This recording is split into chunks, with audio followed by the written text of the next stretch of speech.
আরে বিড়াল দেখা যায় চুলোয় মাংস বসিয়ে ঘুমাচ্ছে, আমি ওর মাংসটা নিয়ে পালাই। দেখি তো মাংস রান্না হয়েছে কিনা। একে আমার মাংস নিয়ে পালালো কে? ওই ছেলের বাচ্চা, তুই আমার মাংস নিয়ে পালাচ্ছিস? দাঁড়া, আমি তোকে ছাড়বো না। বদমাইশের দল, আজকে গুলি করে তোদের সবকটাকে শেষ করে দেবো।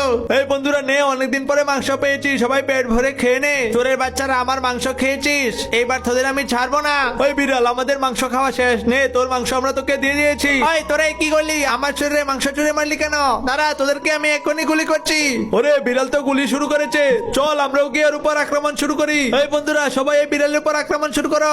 ওরে বাবা, এতগুলো শিয়াল চলে এসেছে, বাঁচতে চলে আমি জলদি পালাই। দাঁড়া বিড়াল, তুই কোথায় পালাবি রে? এখন আমি তোকে মিসাইল মেরে তোকে এক্ষুনি উড়িয়ে দিচ্ছি। ওরে বাবা, বাঁচাও বাঁচাও। হ্যালো বাঘ মামা, মরুভূমির সব শিয়াল আমার উপর আক্রমণ করেছে, তুমি তাড়াতাড়ি একটা হেলিকপ্টার নিয়ে এসে ওদের সবকটাকে শেষ করে দাও। ভাগিনা, তুই কোনো ভয় পাস না, দাঁড়া আমি হেলিকপ্টারটা নিয়ে এসে মিসাইল মেরে সব শিয়ালেরদেরকে শেষ করে দিচ্ছি।